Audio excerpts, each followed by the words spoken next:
펜싱 국가대표 출신 남현일 씨의 재혼 상대로 알려졌던 전청조 씨. 또 다른 의혹이 불거졌습니다. 이번에는 아동학대 혐의입니다. 전청조 씨는 중학생인 남현일 씨의 조카를 골프채를 휘둘러서 여러 차례 폭행한 혐의로 경찰의 수사를 받고 있습니다. 나이스샷은 골프공에나 어울리는 소리지 중학생이 웬 말입니까? 헷갈려서 혐의를 다시 정리해보면요. 사기 혐의, 스토킹 혐의, 아동학대 혐의까지 지금까지 3갈래입니다. 앞서 경찰은 전청조 씨에 대한 각종 고소 고발장을 한 곳에서 병합해서 수사하기로 했죠. 체포 가능성도 열려 있습니다. 남현일 씨는 라디오 방송에 나와서 자신은 피해자라고 거듭 주장했는데요.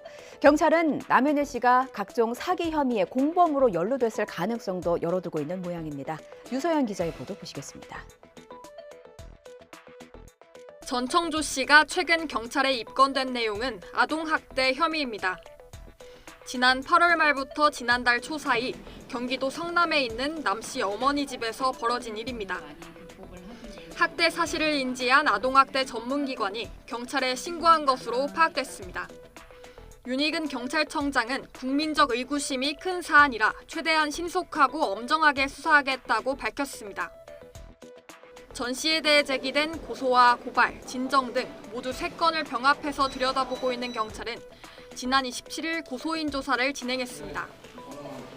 전 씨가 앱 개발 투자 명목으로 2천만 원을 가로챘다는 혐의 관련입니다. 경찰은 전 씨의 체포 가능성도 열어두고 있습니다. 신병 처리를 판단할 때 스토킹 신고와 사기 사건 등을 종합적으로 고려하도록 국가수사본부 차원에서 검토하겠다는 겁니다.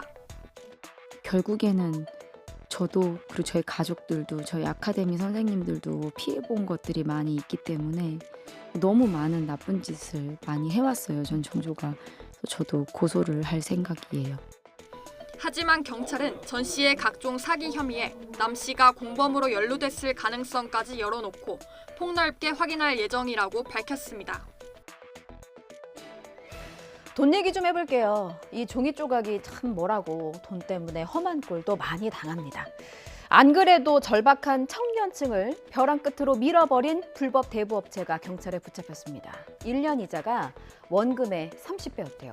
100만 원 빌리면 1년에 3천만 원의 이자를 갚아야 한다는 소리입니다. 참 기가 막히고 코가 막힌다, 그죠? 만행은 살인적인 이유만이 아니었습니다. 담보로 나체 사진을 받았습니다. 이자를 안 내면 가족과 친구들에게 뿌렸대요. 이런 사람들 혼내주라고 공권력이 있는 겁니다. 경찰은 윗선과 공법이 더 있는지 수사를 확대할 계획입니다. 청년 여러분, 혼자 앓지 마시고요. 꼭 도움을 요청하십시오. 윤태인 기자입니다.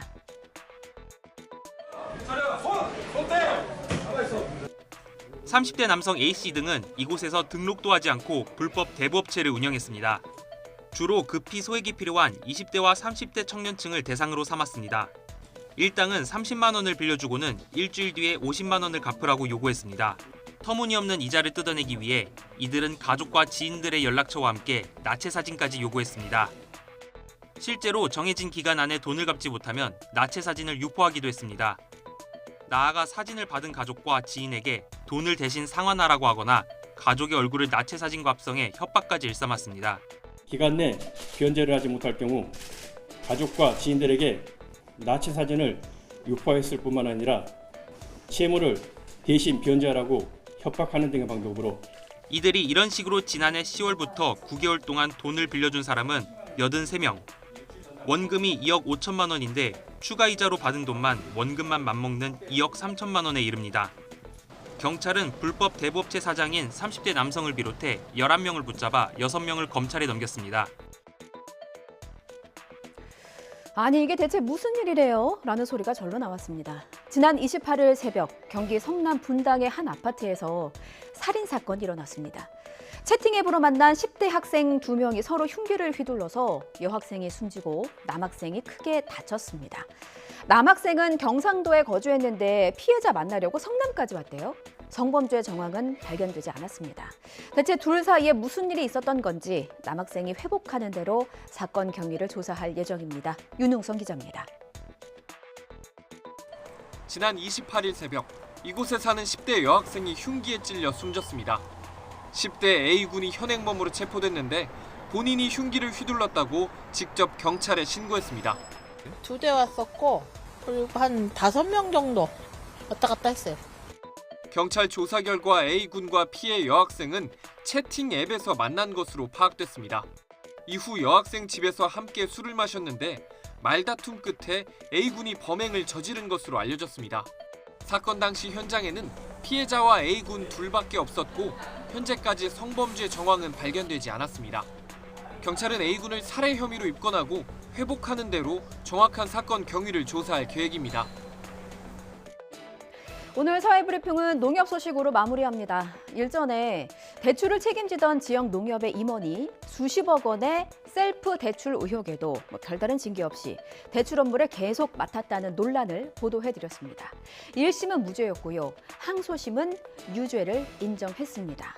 유죄면 징계를 받아야 하잖아요. 그런데 못하게 됐습니다. 차일피일 징계가 미뤄지는 사이에 이 임원이 사표를 내버렸거든요. 판결을 한 달 앞두고 벌어진 일입니다. 선고가 내려진 그 시점에 직원이 아니니까 징계도 불가능한 거죠. 허술한 윤리의식 사이로 고객들의 고혈이 줄줄 새는 소리 들리십니까? 우종훈 기자입니다. 지난 2020년 대출을 담당하던 상무직급 임원 A씨가 배우자 명의로 농업법인을 만들어 땅을 사겠다며 32억 원을 빌렸습니다. 그런데 이 가운데 10억 원가량이 규정 한도를 넘겨 대출됐다는 이른바 셀프 대출 의혹이 YTN에 보도되면서 논란이 됐습니다. 처음에는 이제 그 매니저 처가가 위반되는지 모르고 실무자들도 별 이의 없이 진행했길래 저희는 그거에 대해서 규정 위반인지 모르고 진행하는 거고. 1심에서는 지역 농협이 입은 피해가 없다며 무죄가 선고됐는데 항소심 재판부는 A씨가 실제 땅값의 80%까지만 대출받을 수 있다는 규정을 알고도 토지 매매 계약서를 내지 않는 방식으로 초과 대출을 받았다며 회사에 손해를 끼친 혐의를 인정했습니다. 또 A씨가 토지를 감정평가하는 법인을 규정대로 무작위 지정하지 않고 한 곳을 임의로 선택했기 때문이라고 판단했습니다. 재판부는 A씨 범행에 함께한 부하 직원들과 A씨 부인이 본인의 자산을 모두 팔아도 갚을 수 없을 만큼 대출금을 내준 지역농협의 대출심사위원회도 문제라고 지적했습니다. 농협중앙회는 A씨 관련 자료를 검찰에 제출하는 바람에 감사를 진행할 수 없어 징계하지 못했다고 해명했습니다. 뒤늦게 유죄 판결이 나오긴 했지만 농협이 징계를 미루는 사이 선고를 한 달 앞두고 A씨가 사직서를 내면서 농협이 직접 책임을 물을 수는 없게 됐습니다.